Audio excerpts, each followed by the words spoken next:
You've tuned into Unpause Your Life with Dr. Kali Estes. Your access to success strategies and more to help you move onward and upward with your life. Listen in each week as she interviews others who have really taken their essence to the next level and truly unpaused their life. Now here's your host, Dr. Kali Estes. Hey everyone, welcome to the show. This is Dr. Kali Estes, and I am founder of the Addictions Academy, the Addictions Coach, and Rehab Rescue. Welcome to Unpause Your Life. This is a great podcast where we showcase people who have done something extraordinary with their life. I welcome you, and I hope you enjoy all of our guests. On my way, found a reason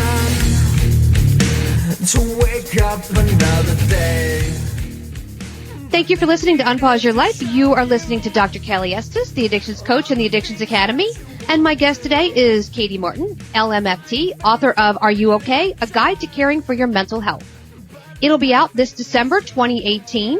And she holds a master's in clinical psychology from Pepperdine University. And she is a licensed marriage and family therapist. God bless her heart. In addition, she is a certified dialectical and behavioral therapist and grief counselor and a member of the California Association of Marriage and Family Therapists. Over the past 7 years, Kati has leveraged social media to share mental health information worldwide through video. Her specialties include working with individuals experiencing eating disorders and self-harming behaviors, although she addresses all things related to mental health. Welcome, Kati. Thanks for having me. So tell us about this book. This is going to be interesting. Tell us about the book. Yeah, the book, it's really a labor of love, and I like to think of it as just like the mental health 101. I think a lot of people, even, myself included, even my own mother, like we didn't know what to ask or what to say or what was right or wrong. Are we crazy? A lot of us grow up having depressive episodes or potentially panic attacks, but we don't know, we don't know what we don't know. I always like to say that because often our norm, whatever we're experiencing, we haven't told anybody about it, so we don't know if it warrants help or what that means and how to get the right help. And so the book essentially walks people through that. What's the difference between your mental health and mental illness? How do you find the right therapist or psychologist? And what's the difference? And then I even go through like what types of therapy are available and how to select the one that's right for you. And my goal for the book is really to just give people a place to start. And I find that books can be a lot more intimate than other mediums. People can read it when they have a moment. They can do it in private if they want to, and hopefully just give them some answers to some, long time burning questions. Okay. Now, do you have personal experiences with mental health, or what made you want to write a book, like a how-to for others?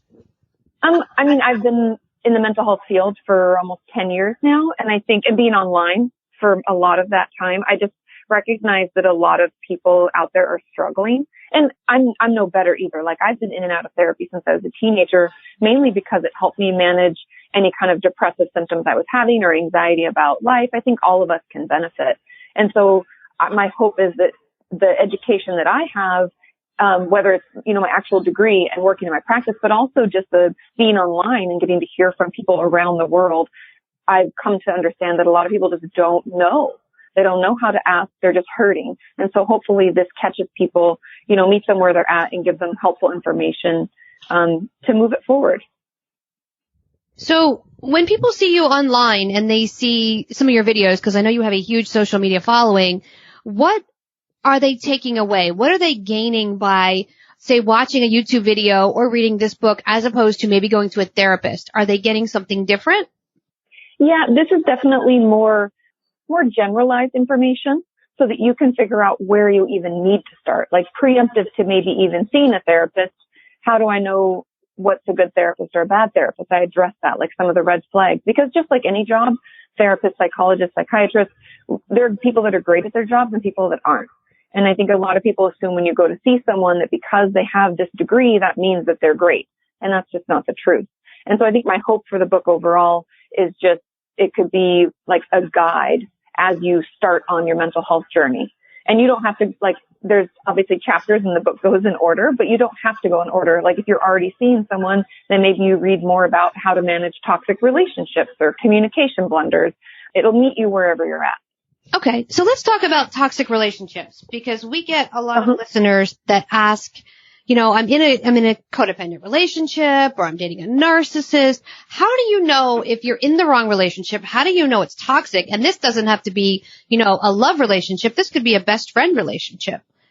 Oh, yes, definitely. And I find often people are in friendship toxic relationships for much longer than romantic relationships, just because I believe romantic relationships are kind of a little more intense from the beginning. We spend a lot more time with them.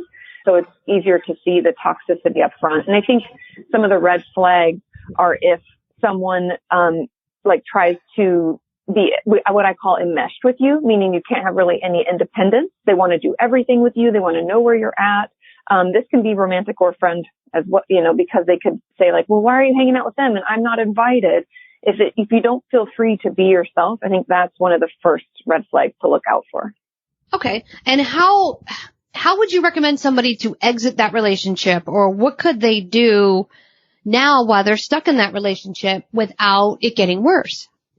I think that it all depends on the relationship. I always encourage communication. I know that that's not always safe when it comes to toxic relationships, but we at least have to try. If it's safe, I always recommend you come to them and say, hey, you know, let's say we're talking about them not being enmeshed and not allowing you to have independence. You can say, hey, when you text me, you know, 20 times in a row, I feel kind of suffocated. And, you know, trying to use those I statements, no blaming language, making sure that you're allowing them to hear you so that you can actually have a conversation. I think opening it up that way, and then asking for what you would want in return. So you could say like, hey, this is bothering me, and what I would prefer is that you understand that I'm busy, and you can call if it's an emergency, and otherwise you're fine waiting for me to get back to you. Or you're fine with me going out on my own because I'm an individual as well. And based on the way that they respond, we can decide whether we can work on the relationship or the relationship needs to end. Because if they obviously respond with like, how dare you? And I want to get together with you, and you need to respond when I text, and how, you know, you shouldn't be ignoring me, and blah, blah, blah, then we know it's not going to go anywhere. But if they're warm and inviting and like, oh, I'm so sorry, you know, I've just been going through a hard time. I didn't realize I was so smothering. I'll be more conscientious of that. And you just let me know when it's getting to be too much, and I'll really work on it. You know, those are two totally different responses. Okay. And how would somebody know it goes from being, you know, say a toxic relationship to being a violent relationship? How do they know, you know, now I need to get help. Now I need to get out of this situation. What kind of recommendations do you have for that? Abusive relationships are the trickiest. And the one thing I mentioned in the book that I just think is important for everybody to hear is, as any person who's in relationships with other people, we have to recognize our own stigma with abuse, because I'm sure if even just talking about this, as I said, abusive relationships, or if I said, oh, someone hit me, people have judgment. Like, what does that say about the person who was abused? Because I've had a lot of friends that'll say, oh, that would never happen to me. I would get out of there so fast. He wouldn't even see it coming, or she wouldn't even see it coming. And I think taking that out of our vernacular is really important, because the people who are in abusive relationships often feel so isolated and are afraid to speak up. And so I just say that because the more opening and warm and welcoming we can be to people who are in abusive relationships, the more quickly I think they'll get out of it. And abusive relationships usually, they grow over time. It's not like we start dating someone and they slap us or they push us downstairs or something terrible. It's usually a slow buildup where it's just a little uncomfortable, where we normally wouldn't think that that's okay, or like, oh, they spoke to us in a way that we don't like, and we might fight back. But they slowly, what abusive people will do is they slowly start to isolate you from other people in your life, which is why that first red flag of like no independence is really important to notice. Because if someone in your life isn't okay with you having other people around, family, friends, they're trying to isolate you so they can manipulate you more easily.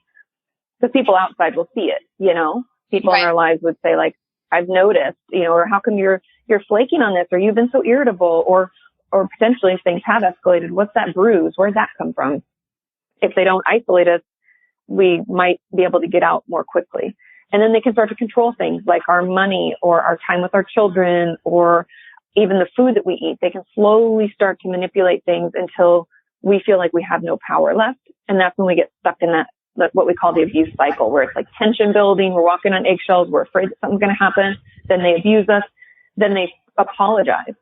They'll feel really bad. There's like this honeymoon phase where they'll say like, but I love you and I didn't mean to, and I was having a really hard time, and you know me, you know how amazing I am, and blah, blah, blah.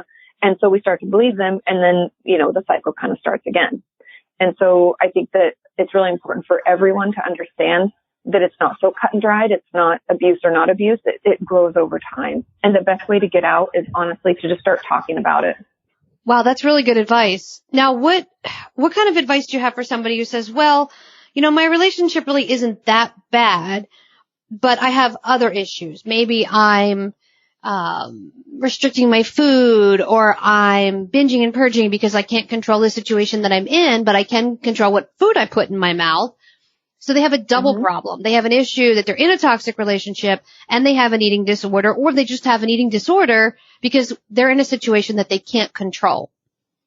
Yeah, I think, eating disorders and self-injury and any kind of addiction, shopping, like excessive shopping, all of these are kind of just like unhealthy coping skills, meaning that something bigger is going on. And so if that is the case, if you find yourself in not only a toxic or just somewhat unhealthy relationship, but then also you're having your own issues and you find it getting worse, I always tell people to work on yourself first, because the truth about it is if we go inside, I call it, like when we're doing our deep work within ourselves, we get into therapy or a group, or we pick up a workbook, or you pick up my book and you figure out how to best navigate the waters while you're working on yourself and improving, that relationship will fully reveal itself, meaning it'll show you whether or not you need to stay in it. Because often when we're so distracted by what's going on with ourselves, it's hard for us to even manage our relationships. And, most of the time if it's toxic, it just is toxic and, we should get out of it. But sometimes it's because of our dynamic with the person. And if we change the way we interact, it can become healthier. So that's why working on yourself first is the most important thing. So what do you tell somebody who says, well, I want to work on myself, but I have a lot of guilt and shame over the things I've done? And could be anything. Could be eating disorder, could be, sleeping around on their partner, what have you. And they can't seem to get out of their own way. And they say, it's too painful, or it's too hard. How does someone get over that? One step at a time. You're not expected to go into therapy. I do this personally. I call it verbal diarrhea, where I just have to say everything and then I'll cry or whatever. But not everybody's like that. And it's okay for you to go into therapy and to say, I've just been feeling really maxed out lately and I'm tearful, or, I find myself extremely irritable, whatever your symptoms are. It's okay to start there. And as you get more comfortable sharing and you decide you like your therapist and you feel like it is helping and working, then you can share your deepest, darkest secrets, or the things that you really feel shame or guilt about, because everybody feels shame and guilt about everything. I think that that's just kind of something that the more we are courageous and lean into that and share about it, the less power it'll have over us. But we have to get to that point first. So you do some hard therapy, because I do therapy, but I do addiction, which I think is a lot easier than grief and loss and trauma. And you do some of the hard stuff. When it comes to grief and loss and trauma and those types of things, how do you do self-care? How do you protect yourself? Because you're dealing with people that are in pain all the time. How do you decompress from that? Because I would think some of our listeners would say, well, you're in the helping profession, you're always helping, you're always doing all these things, and you're dealing with people with mental health, which can be draining.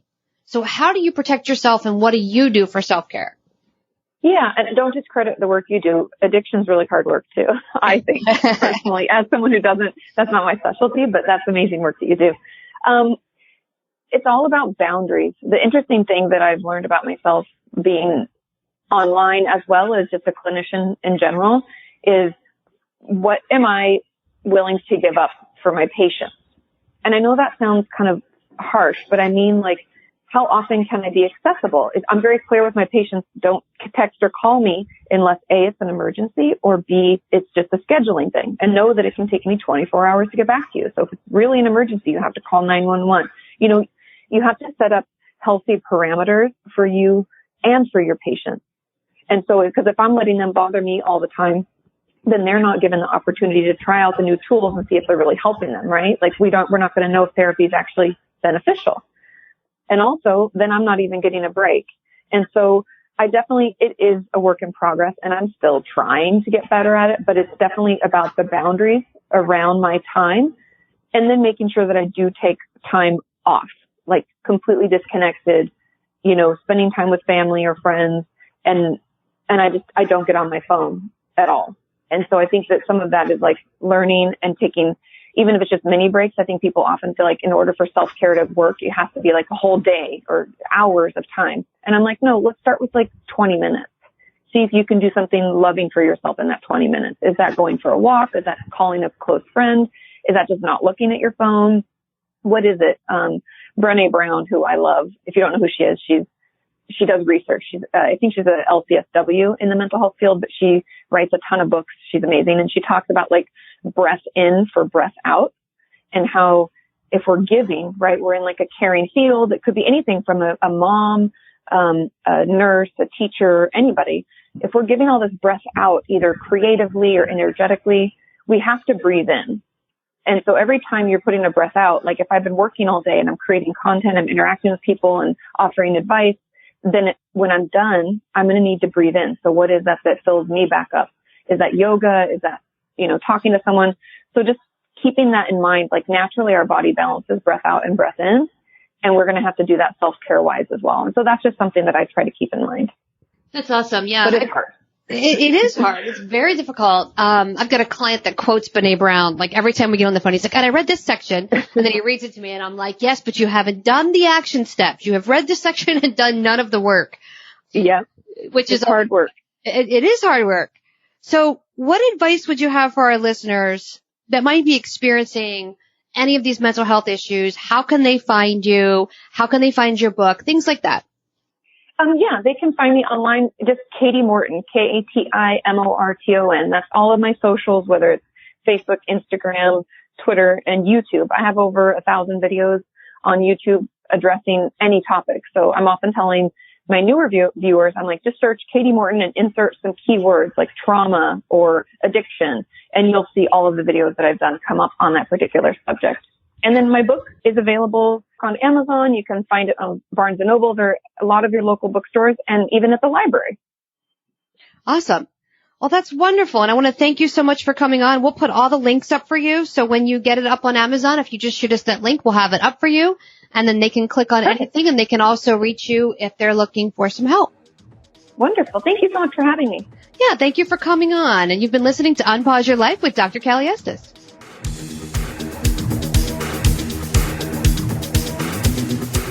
Hey everyone, thanks again for listening. I really hope you enjoyed the show today. Head on over to iTunes and Apple Podcasts and leave a comment or review of what you think. Or contact us at 1-800-706-0318. If you want to be on our show, feel free to email or call. And if you have a topic, feel free to email or call as well. Thanks for listening to Unpause Your Life. For show notes and more, head on over to unpauseyourlife.com.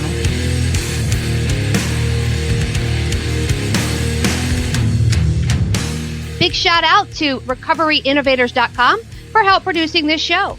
Thank you guys. I took a walk down the long road where they said that I shouldn't go. On my way found a reason to wake up another day. But they needed to show you all the things that you won't do. Find faith or religion, but nothing to show for it.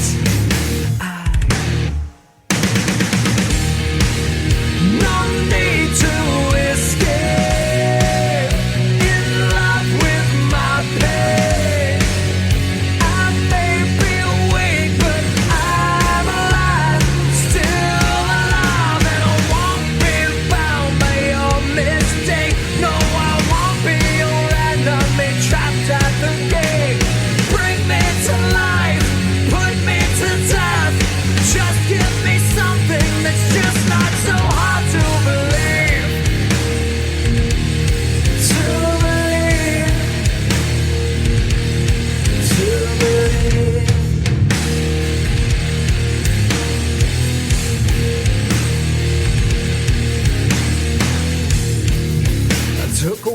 down the dark road where they said that I shouldn't go.